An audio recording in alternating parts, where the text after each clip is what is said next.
اللہ تبارک و تعالی نے بعض چیزوں کو، بعض دنوں کو، بعض وقتوں کو، بعض مہینوں کو اپنی رحمت سے فضیلت عطا فرمائی ہے۔ اللہ تبارک و تعالی کے ان مخصوص دنوں کو فضیلت عطا کرنے میں ہم گناہ گاروں کا بہت ہی زیادہ فائدہ ہے۔ جب کچھ چیزیں فضیلت مآب ہو جاتی ہیں، ان کی عظمت بڑھ جاتی ہے، تو اللہ کے بندوں کو کم وقت میں زیادہ نفع کمانے کا موقع نصیب آتا ہے۔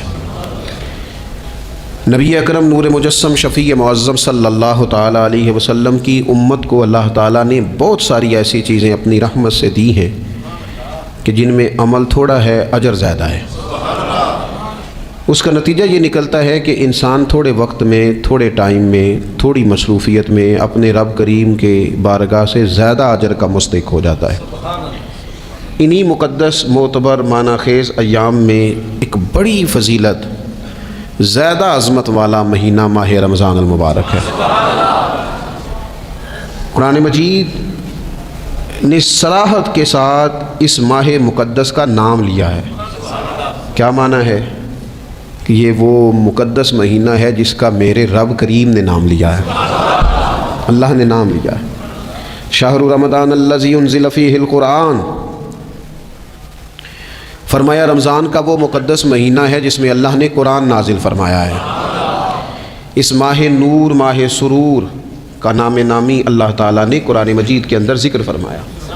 حضرت سلمان فارسی رضی اللہ تعالیٰ عنہ ارشاد فرماتے ہیں کہ شعبان المعظم کا آخری دن تھا، اگلے دن رمضان شروع ہونے والا تھا کہ رسول پاک علیہ السلام نے ہمیں رمضان کی فضیلت پر خطبہ ارشاد فرمایا۔ آپ اس بات کو غور سے سمجھیے کہ ایسا مہمان جس کے آنے سے پہلے اس کی فضیلت بیان کی جا رہی ہے، اور فضیلت کون بیان کر رہا ہے؟ امام الانبیاء صلی اللہ تعالیٰ علیہ وسلم۔ یہ صرف ہمارے دلوں کے اندر، امت کے دلوں کے اندر اس ماہ مقدس کی فضیلت کو اور اس کی عظمت کو بٹھانے کے لیے کہ پوری طرح تم اپنے ذہن میں اور اپنے دل میں ایک بات بٹھاؤ کہ ایک عظمتوں والا مہینہ تم پر سایہ فگن ہونے والا ہے، عظمتوں والا۔ حضور نے ایک دن قبل اس کی فضیلت بیان۔ ہمارے ہاں یہ ہوتا ہے کہ ہم کسی چیز کی اہمیت کو لیتے ہیں لیکن سمجھتے ہیں کہ یہ کوئی روٹین ورک ہے، یعنی نارملی ہر سال رمضان شریف آتا ہے، اپنے وقت کے حساب سے چاند بدلتا ہے اور اپنے وقت پر رمضان شریف آ جاتا ہے۔ ہم سمجھتے ہیں کہ یہ مطلب روٹین کا ایک معاملہ ہے، ایک روٹین کی چیز ہے۔ لیکن اگر آپ اس کو اس نظر سے دیکھیں گے نا کہ اس مہینے کے آنے سے پہلے، یعنی ابھی ایک دن بعد آنا ہے رمضان کو، اور آنے سے پہلے حضرت سلمان فارسی فرماتے ہیں کہ نبی پاک نے ہمیں باقاعدہ بلا کے خطبہ دے کے رمضان کی عظمت ہمارے دلوں میں بٹھا، یعنی فکری طور پر اور ذہنی طور پر امت کو تیار کیا۔ فرمایا تم پر ایک ایسا مہینہ سایہ فگن ہونے والا ہے جو مبارک ہے تمہارے لیے، باعث برکت ہے تمہارے لیے۔ تم اپنے آپ کو ذہنی طور پر تیار کرو کہ ایک ماہ نور تمہارے قریب آ رہا ہے۔ جو رمضان، اسلامی عبادات جتنی بھی ہیں نا، وہ مخصوص پوجا پاٹ نہیں۔ اسلامی عبادات میں سے کوئی عبادت بھی ایسی نہیں جس کا مقصد یہ ہو کہ آپ نے اتنے وقت سے لے کر اتنے وقت تک فلاں عمل کرنا ہے۔ جتنی بھی عبادات ہیں اسلامی، وہ اپنے دامن میں کوئی نتیجہ رکھتی ہیں، کوئی رزلٹ رکھتی ہیں، اس کے ثمرات انسانی زندگی پر مرتب ہوتے ہیں۔ انسان کو تزکیہ نصیب ہوتا ہے، اس کے باطن کو صفائی نصیب ہوتی ہے، اسے خیر کرنے کا موقع ملتا ہے، تربیت کے بہت سارے مواقع اس میں پائے جاتے ہیں، بہت سارے اسرار و رموز کے ساتھ اسلامی عبادات ہیں۔ یہ جو رمضان المبارک ہے نا، یہ جو روزہ ہے، یہ روزہ اپنے دامن کے اندر تربیت رکھتا ہے، تربیت۔ یا ایھا الذین آمنوا کتب علیکم الصیام کما کتب علی الذین من قبلکم لعلکم تتقون۔ اے ایمان والو، تم پر روزے فرض کیے گئے جیسا کہ تم سے پہلے لوگوں پر بھی فرض کیے گئے تھے تاکہ تم تقوی اختیار کرو۔ روزہ تمہیں پرہیزگار بنائے گا، تمہارے اندر سے جو نفسانی چیزیں ہوں گی انہیں نکالے گا، اور اللہ تبارک و تعالیٰ کی طرف تمہارے دل کا رجحان ہوگا، تمہاری روح کا رجحان ہوگا، تمہیں تزکیہ دے گا۔ روزہ انسان کی تربیت کرتا ہے، انسان کو روزہ ذہنی طور پر تیار کرتا ہے کہ اللہ کے حکم کے مطابق کھانا ہے، اللہ کے حکم کے مطابق پینا ہے، سب سے بڑا مسئلہ اس دور کا رزق کے حلال کا حصول ہے اور حرام سے اجتناب ہے. تو روزہ ہمیں یہ سبق پڑھاتا ہے کہ ہم وہی کھائیں گے اور اسی وقت کھائیں گے جو کھانے کا ہمیں ہمارے رب نے حکم ارشاد فرمایا ہے، اور جس سے اللہ رسول منع کر دیں گے جتنی مرضی چمک دمک اپنے دامن میں رکھے، جتنی مرضی، لیکن ہم وہی لیں گے جو ہمارے لیے جائز ہے. آپ غور فرمائیے، روزہ لعلکم تتقون، روزہ تمہیں پرہیزگار کرتا ہے. بہت سارے لوگ ایک بات کرتے ہیں کہ عادتیں نہیں بدلی جاتی. یار کوشش کرتا ہوں لیکن میری عادت نہیں تبدیل ہوتی. میں آپ کو ایک رائے دینے لگا ہوں، مشورہ دینے لگا ہوں. میں آپ سے یہ عرض کرنے لگا ہوں کہ موقع آیا ہے رمضان شریف کا. رمضان میں نہ بندہ روٹین میں اپنی عادتیں بدلتا ہے. کسی کو سویرے 7 بجے کھانے کی عادت ہے، کسی کو 9 بجے کھانے کی عادت ہے، کوئی صبح ناشتہ نہیں کرتا، دوپہر میں ہی کھاتا ہے. لیکن رمضان آیا تو عادت بدل گئی. 7 بجے والا بھی نہیں کھا رہا، 9 بجے والا بھی نہیں کھا رہا، دوپہر والا بھی نہیں کھا رہا، سارے سحری میں کھا رہے ہیں. عادت بدل گئی، بالکل طبیعت بدل گئی، روٹین چینج ہو گئی. کوئی اٹھ رہا تھا صبح فجر میں اللہ کی توفیق سے، اللہ تعالیٰ معاف فرمائے، تو کچھ ایسے بھی تھے جو 9-10 بجے اٹھ رہے تھے، کچھ الحمدللہ فجر پڑھ کے چلو کسی وجہ سے پھر سو گئے، 10-11 بجے اٹھ رہے تھے، روٹین بدلی ہوئی تھی. رمضان آیا تو بدل گئی، سارے سحری میں اٹھ رہے ہیں. تہجد کے وقت سب کی آنکھ کھول رہی ہے. بالکل روٹین بدل گئی، حالات بدل گئے، معاملات تبدیل ہو گئے، اوقات تبدیل ہو گئے، دفاتر کے ٹائم تبدیل ہوئے، اسکولوں کے نظام تبدیل ہوئے، مدارس کے اوقات تبدیل ہوئے، ہر چیز کے اندر تبدیلی آئی. معنی کیا ہے کہ اللہ نے تمہیں موقع دیا ہے کہ عادتیں بدلی جا سکتی ہیں، اپنے آپ کو تبدیل کیا جا سکتا ہے، لائف سٹائل کو چینج کیا جا سکتا ہے. یہ موقع آیا ہے. ایک مہینہ ہے پورا، 2-3 دن 4 دن آپ کی روٹین بگڑ جائے نا سونے کی، یعنی روٹین سے ہٹ کے آپ سونا جاگنا شروع کر دیں تو پھر وہی روٹین بن جاتی ہے. پھر اسی ترتیب سے انسان سارے کام کرتا ہے. تو رمضان میں روٹین چینج ہوگی، سارے تہجد میں اور سحری میں اٹھیں گے. تو اللہ کرے نا یہ روٹین قائم رہے. رمضان میں تو اٹھتے تھے سحری کرنے کے لیے، تو اللہ کرے روٹین بن جائے اور سارا سال اٹھیں تہجد کی نماز ادا کرنے کے لیے. اللہ کرے روٹین بن جائے، چیزیں تبدیل ہو جائیں.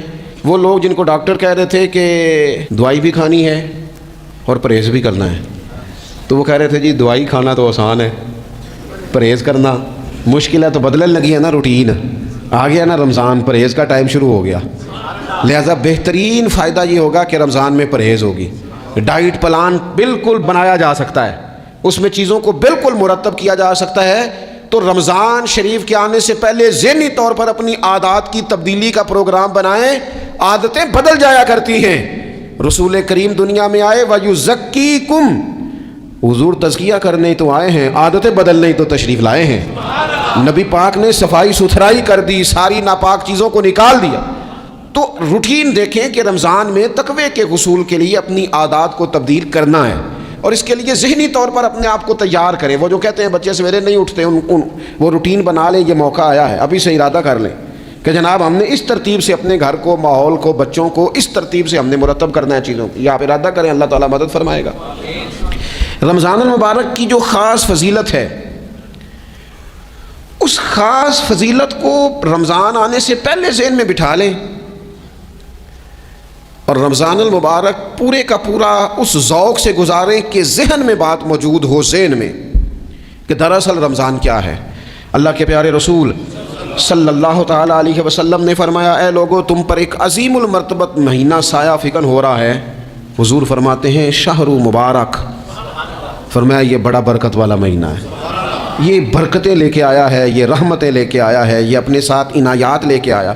اور نبی اکرم صلی اللہ تعالیٰ علیہ وآلہ وسلم نے فرمایا جو بندہ بھی قرب الہی کی نیت سے رمضان میں نیکی کا طلبگار ہوگا، فرمایا وہ اگر نفل نیکی کرے گا نا تو اللہ تعالیٰ اسے فرض کے برابر ثواب عطا فرمائے گا. اور حضور علیہ الصلوۃ والسلام فرماتے ہیں جو اس مہینے میں ایک فرض ادا کرے گا اللہ 70 فرضوں کے برابر اجر عطا کرے گا. اپنے ذہن میں ایک بات بٹھائی جائے، ذہن میں یہ بات بٹھائی جائے کہ یہ نا برکت والا مہینہ ہے، اس میں میرا ثواب بڑا ضربوں کے ساتھ آگے بڑھے گا. ایک ذہن بنایا جائے اور پھر ثواب اکٹھا کرنا شروع کر دیا جائے. پھر وہ ترتیب بنا لی جائے، کاروباری نہیں، روحانی ترتیب، کاروباری نہیں، یعنی نئے سے نئے اسٹال نہ تیار کیے جائیں. مہنگائی کیسے کرنی ہے، اور کس طرح کر کے کن چیزوں کی آج کل مانگ ہوگی، کس ترتیب سے سودا پہلے ہی خریدنا ہے، مہنگا کیسے کرنا ہے، اللہ معاف کرے مصنوعی قلت کیسے پیدا کرنی ہے، کمائی کیسے کرنی ہے۔ رمضان کے اندر جناب لوگ ساری ترتیب لگا کے ساری، میرے ایک دوست ہیں میڈیکل کے شعبے سے وابستہ ہیں، تو مجھے کہنے لگے کہ ڈاکٹر بھی اپنی روٹین بدلتے ہیں اور معدے والی ساری دوائیاں بھی اکٹھی کر لیتے ہیں کیونکہ رمضان آنے والا ہے، یہ زیادہ لوگ استعمال کریں گے۔ تو وہ ماحول نہ پیدا کریں کہ ہر چیز دنیا داری ہو جائے، ہر چیز دنیا داری نہیں، ہر چیز کو ایک نیا روپ دے دیا جائے اور نیا سے نیا مال کمانے کا سلیقہ بنایا جائے۔ میں اکثر کہا کرتا ہوں کہ رمضان تو اس لیے تھا نا کہ اس میں کم کھانا ہے، تھوڑا کھانا ہے، لیکن اگر بندہ کہے کہ میں نے صبح کا چونکہ کھایا نہیں لہذا اب شام کو اتنا کھانا ہے کہ ہفتے سے پہلے ڈاکٹر کے پاس بھی جانا ہے، میں نے وہ سارا پوری کرنی ہے روٹین، تو پھر وہ مقصد کو نہیں نہ سمجھا، پھر اس نے اس خوبصورتی کو نہیں پایا جو خوبصورتی اس کو دین دینا چاہتا تھا۔ ایک تو رمضان کی فضیلت کو سمجھنا ہے، اور پھر جب ہم روزہ دار ہیں، ہم نے روزہ رکھا ہوا ہے،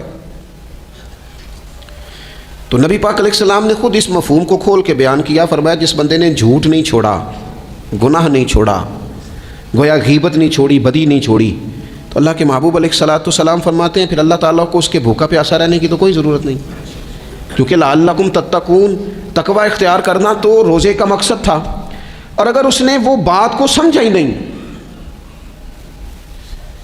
استاد کے لیے صرف استاد ہو جانا ہی ضروری نہیں، اس کو پھر اپنے منصب کا لحاظ کرنا بھی ضروری ہے کہ میں استاد ہوں۔ والد کا صرف والد ہو جانا ہی کمال نہیں، اس کو پھر اس منصب کے تقاضوں کو بھی سمجھنا چاہیے کہ اب میں ایک باپ ہوں، اب میں روٹین میں وہ آزاد نہیں ہوں کہ جہاں میرا جی چاہے گا جاؤں گا، جہاں میری طبیعت چاہے گی میں کھاؤں گا، جہاں میرا دل کرے گا میں وہ کام کروں گا۔ اب آپ سرپرست ہیں، سربراہ ہیں۔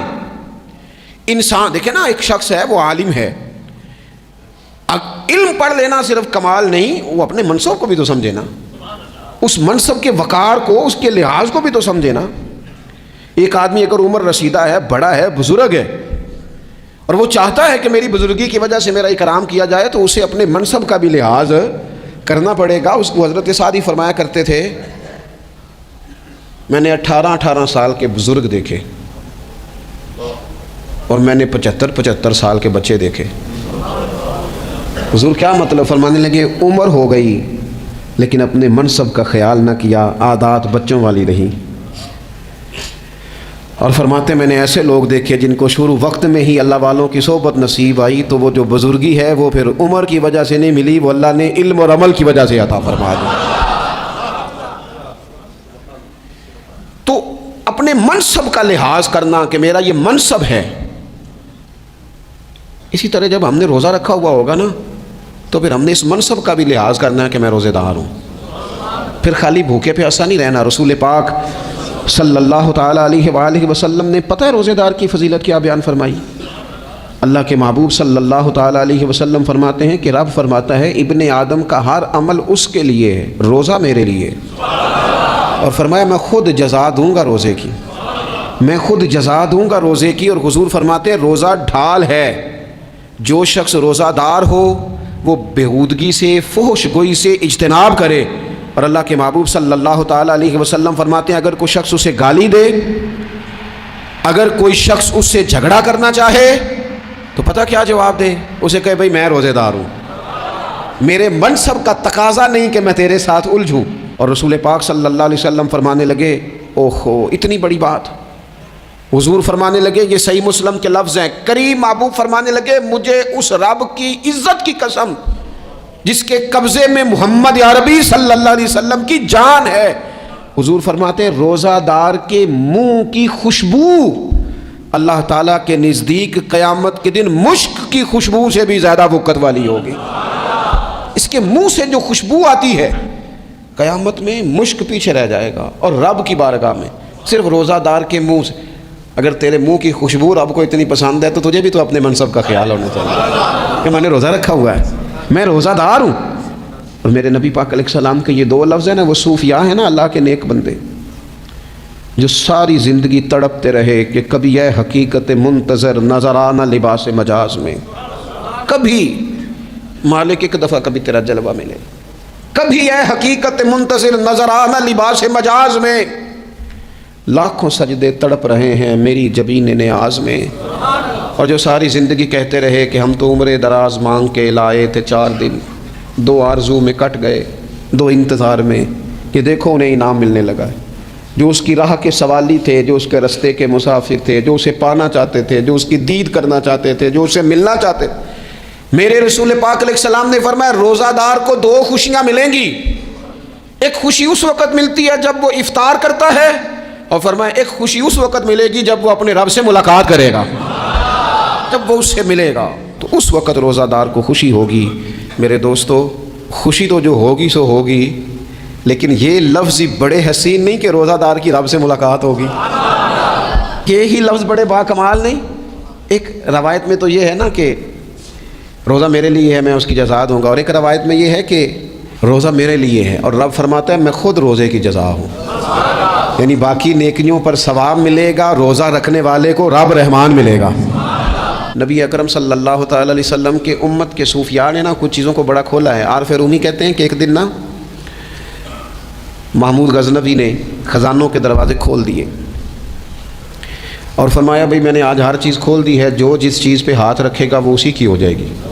لوگ دوڑے، کوئی سونے کی طرف، کوئی چاندی کی طرف، کوئی جائیدادوں کی طرف، کوئی خزانے کی کنجیوں کی طرف، کوئی بڑے بہترین گھوڑے اور اونٹوں کی طرف، لوگ دوڑ گئے، جو جس پہ ہاتھ رکھے گا اسی کا، سب بھاگ گئے۔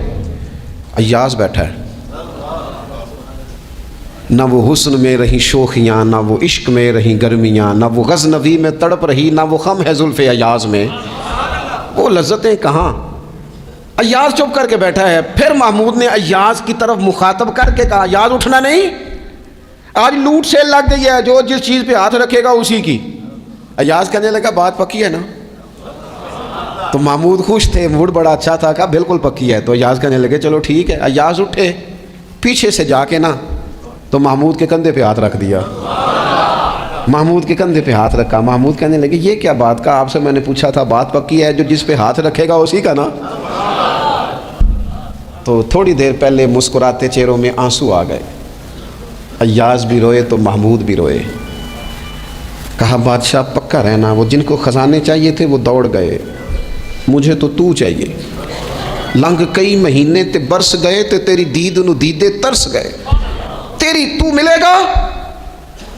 تو پھر کہا محمود نے، اس نے کہا میں وعدہ کر چکا تھا، بس ٹھیک ہے، باقیوں کے خزانے اور میں تیرا، طے ہو گئی۔ فرمایا باقی نیکیوں پر ثواب ملے گا، روزہ رکھنے والے کو رب رحمان ملے گا، اللہ کا قرب ملے گا۔ دیکھو نا، وہ خاص انسان کو کیفیت حاصل ہوتی ہے روزے میں، رب کے ہونے کا یقین۔ وہ جو صوفیاء کہتے ہیں نا مراقبہ کرو، وہ نصیب ہوتا ہے۔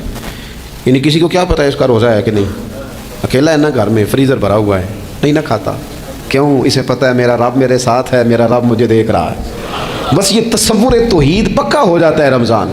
تو پھر اللہ تبارک و تعالیٰ کی بھی خاص رحمت اور کوئی خاص ہی اعزاز۔ حضور فرماتے ہیں جنت کے کئی دروازے ہیں، ایک باب الریان ہے، اس سے صرف روزہ دار گزریں گے۔ آواز ہوگا روزے والے آ جاؤ، وہ آ جائیں گے، فرمایا اس خاص دروازے سے گزرو، جب گزر جائیں گے تو فرمایا بند کر دو بھائی، اور کوئی نہیں گزرے گا یہاں سے، دروازہ ہی مخصوص ہے، ان کا اعزاز ہی ذرا زیادہ ہے۔ تو میرے عزیز، رمضان شریف کے اندر وہ منصب کا بس خیال رکھیں کہ میں روزہ دار ہوں، اس احتیاط کے ساتھ۔ اور دوسری جو رمضان کی چند عبادات ہیں نا، سب سے پہلی تو میں عرض کروں گا تراویح کے حوالے سے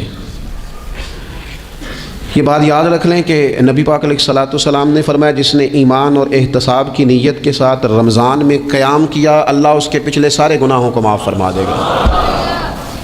اور ایک مقام پر نبی پاک صلی اللہ تعالیٰ علیہ وسلم نے بیان کیا، یہ مشکات میں موجود ہے، حضور فرماتے ہیں رمضان اور قرآن دونوں قیامت کے دن بندے کی شفاعت کریں گے۔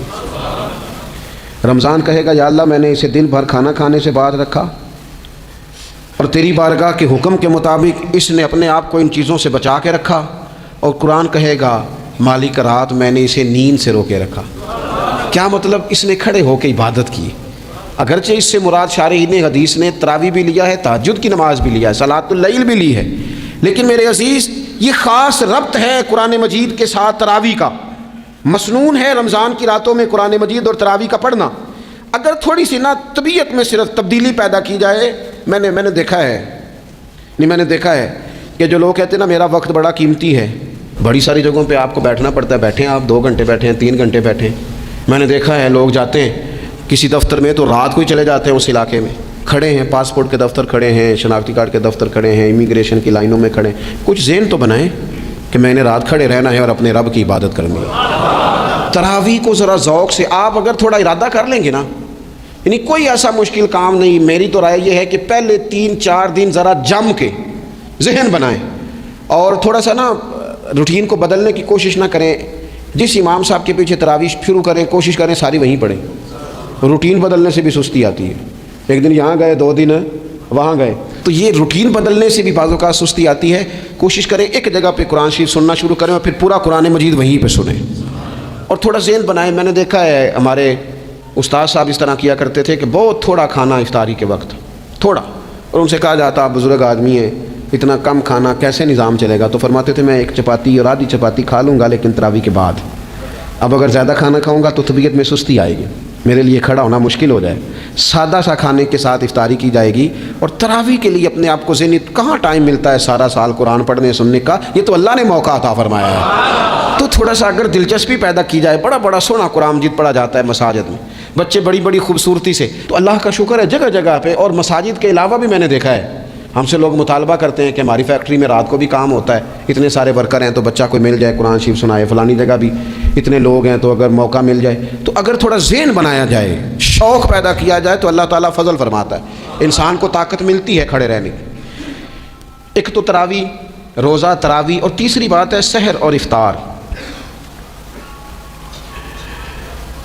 یہ جو سحری اور افطار، یہودی جو تھے نا وہ سحری نہیں کرتے تھے، سحری کا نام و نشان نہیں تھا. روزہ رکھتے سحری نہیں کرتے. تو نبی پاک صلی اللہ تعالیٰ علیہ وسلم نے فرمایا ہمارے اور یہودیوں کے درمیان فرق ہی سحری کا ہے. اور نبی پاک صلی اللہ تعالیٰ علیہ وآلہ وسلم نے فرمایا سحری کھایا کرو، سحری کھانے میں برکت ہے. اور اگلی بات سننی ہے آپ نے تو خوش ہو جانا ہے، سحری کو معمولی نہ سمجھے، سحری کرنا عبادت ہے. ہاں آپ مت سمجھیں کہ میں روٹی کھا رہا ہوں، یہ تو میرے سامنے دہی رکھا ہوا ہے، یہ تو سالن رکھا ہوا ہے، یہ تو اچار رکھا ہے، تو چپاتیاں رکھی ہیں. سحری کھانا عبادت ہے. آپ صبح اٹھے، آپ کی تو روٹین ہی اور تھی، تو 7 بجے کھاتے تھے، 9 بجے کھاتے تھے. یہ جو آپ صبح کھا رہے ہیں اٹھ کے سحری میں، اپنی مرضی سے تھوڑی کھا رہے ہیں، یہ تو کسی کے کہنے سے کھا رہے ہیں، یہ تو کسی کے بٹھائے بیٹھے ہیں. یہ جو سحری کا لنگر ہے یہ رب رسول کی رحمت کے ساتھ عطا ہوتا ہے، یہ کرم ہے، یہ اللہ رسول کے بٹھائے بیٹھے. کیا میرے رسول پاک صلی اللہ تعالیٰ علیہ وآلہ وسلم نے بات کھول لی ہے، ترغیب و ترہیب میں حدیث ہے. اللہ کرے یہ کبھی چسکا لگ جائے، یہ والا مزہ آ جائے تو پھر تو گھر میں دسترخوان نہیں بچھا ہوا ہوگا، پھر تو رنگ ہی کوئی اور ہوگا. حضور فرماتے ہیں اللہ تعالیٰ اور اس کے فرشتے سحری کھانے والوں پر رحمتوں کا نزول فرماتے ہیں. کھائی روٹی جا رہی ہے، پکا ہوا کھانا ہے، لیکن حضور فرماتے ہیں رب بھی رحمتیں فرما رہا ہے اور اللہ کے حکم سے فرشتے بھی رحمتوں کا نزول کر رہے ہیں سحری کھانے والوں پر. تو خوب توجہ سے، ذوق سے، شوق سے. اور پھر جو افطار کا معاملہ ہے، حضور فرماتے ہیں جب روزہ کھولنے والا روزہ کھولتا ہے تو جو دعا مانگتا ہے رب قبول فرما لیتا ہے. یعنی افطار کا وقت ایسا ٹائم ہے جو دعاؤں کی قبولیت کا وقت ہے. افطار کرنا بھی ہے، کرانا بھی ہے. مہنگائی ذرا عروج پہ چلی گئی ہے، میں بار بار کہتا ہوں. مجھ سے نا لوگ دعا کے لیے مجھے کہتے کہتے اپنے کئی دکھ بتا دیتے ہیں. تھوڑا سا نا افطاریاں مہربانی فرمائیے گا سیاسی نہ کیجیے گا. وہ جن سے مال لیتے ہیں، وہ جن کو مال دیتے ہیں، وہ جن سے ووٹ لینے ہیں، وہ جنہوں نے ووٹ لینے ہیں، اس بنیاد پر سحر افطار کے بندوبست نہ کریں رضائے الہی کے لیے. میرے محبوب فرماتے ہیں جس نے رب کی رضا کے لیے کسی کو افطار کرایا، جتنا ثواب اللہ روزہ رکھنے والے کو دے گا اتنا افطار کرانے والے کو بھی عطا کرے. اور ایک حدیث تو آپ پڑھیں گے تو جھوم جائیں گے، سنیں گے تو خوش ہو جائیں گے. المجم الکبیر میں موجود ہے. نبی پاک علیہ السلام فرماتے ہیں جس نے حلال کھانے اور حلال پانی سے کسی کا روزہ افطار کرایا نا، ذرا دیکھنا غریبوں کے گھروں کو جھانکنا، ذرا اپنے عزیزوں میں ایک نظر دوڑا لینا، ذرا رمضان کی نیت کر کے رمضان سے پہلے ہی غرباء تک راشن پہنچا دینا، ان کی فکر دور ہو جائے. وہ پہلی شام ہی اپنے بچوں کے ساتھ آسودہ حال ہو کے بیٹھیں. دیکھ لینا یہ نہ ہو کہ ایک بھائی کھول کے کھا رہا ہو.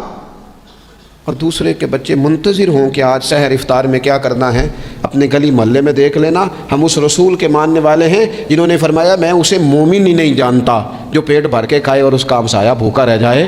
تھوڑا سا اپنے ارد گرد نظر ڈال لینا، المعجم الکبیر میں حدیث موجود ہے، اللہ کے پیارے رسول صلی اللہ تعالیٰ علیہ وسلم نے فرمایا جس نے حلال پانی سے، حلال روٹی سے کسی کا روزہ افطار کرایا تو فرمایا فرشتے اس بندے کے لیے رمضان کے دنوں میں، رمضان کی گھڑیوں میں دعا کرتے ہیں، اور جناب جبریل امین اس کے لیے شب قدر کی رات دعا کرتے ہیں۔